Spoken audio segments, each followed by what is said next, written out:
jelas. Pak Hasto kan ditetapkan sebagai tersangka di KPK ya Pak, tapi nama Bapak itu masih disangkut pautkan atas tersangka ini. Hormati seluruh proses hukum yang ada.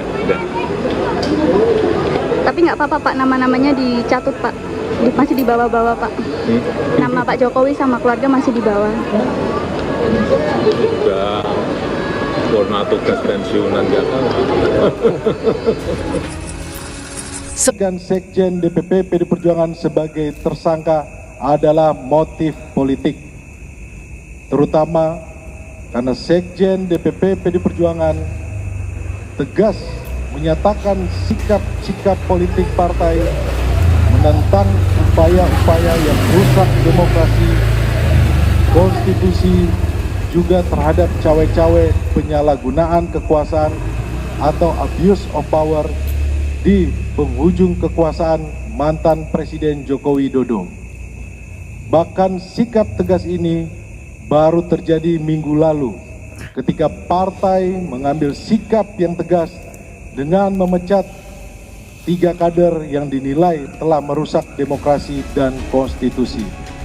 Kewenangan mereka, namun juga penyidik merasa sangat membutuhkan keterangannya sewaktu-waktu, sehingga tidak ada alasan mangkir karena berada di luar negeri. Yasona Lawli menurut saya merupakan saksi kunci, bisa untuk pengembangan perkara lainnya. Apalagi kita tahu bahwa Yasona merupakan saksi-saksi terakhir sebelum Hasto ditetapkan sebagai tersangka. Saya ingin sampaikan bahwa kami menegaskan bahwa kita menghormati proses hukum yang ada, juga sebagaimana tadi disampaikan oleh Pak Sekjen, kita juga menghormati supremasi hukum.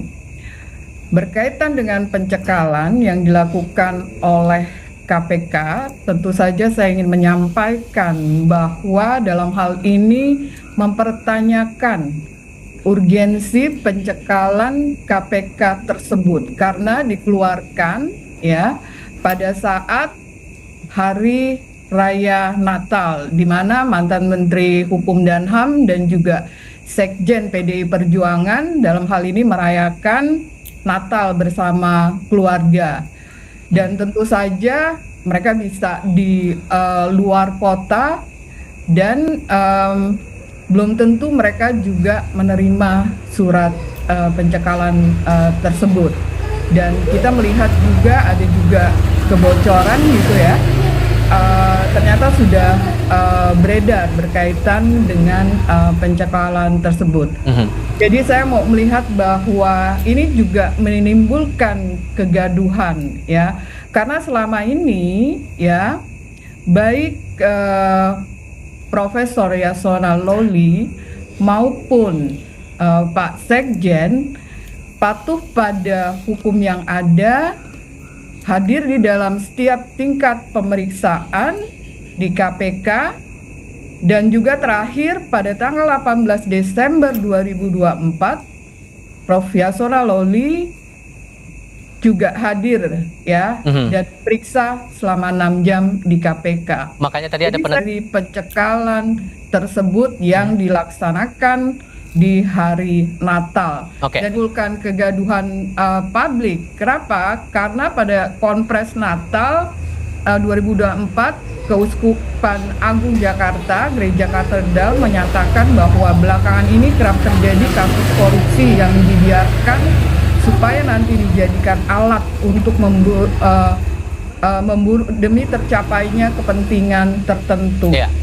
Belum menentukan apakah akan melakukan pra-peradilan atau tidak. Ini masih didiskusikan ya. Kita belum sampai pada titik tersebut. Iya. Dari beberapa pernyataan tadi, saya kok jadi berpikiran jangan sampai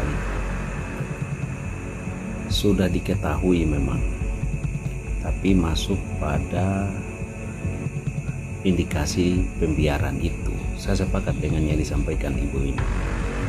Pembiaran dalam arti bahwa untuk dijadikan senjata pada saat misalkan sudah dirasakan bahwa sudah tidak sesuai dengan keinginan oleh pihak-pihak tertentu. Tentu saja saya tidak berani untuk menduga itu siapa ya. Yang pasti bisa memungkinkan seperti itu. Misalnya saya nih akrab dengan seseorang, saya tahu bahwa tindakan dia misalnya sudah salah, harusnya kan saya tegur. Tapi boleh jadi itu saya jadikan kartu as saya, sehingga pada saat kepentingan saya sudah tidak sesuai lagi, maka saya jadikan itu untuk menghajarnya. Tentu cara-cara seperti ini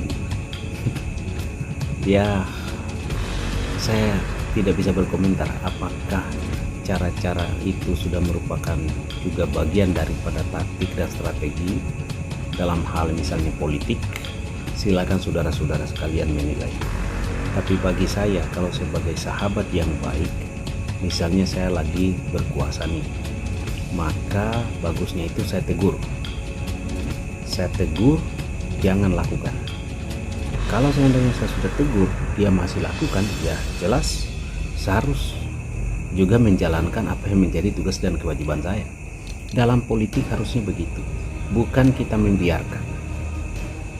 Nah, makanya kondisi dan situasi saat ini seperti penetapan tersangka terhadap Sekjen PDIP, kalau diduga atau dinarasikan bagian daripada kasus politik, akhirnya ya bisa jadi publik akan mempercayai itu.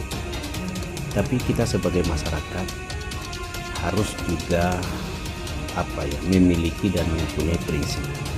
Bagi saya memang sudah zamannya mungkin saat ini zaman pembersihan. Ya mungkin juga bisa kita katakan sudah saling bongkar-bongkaran.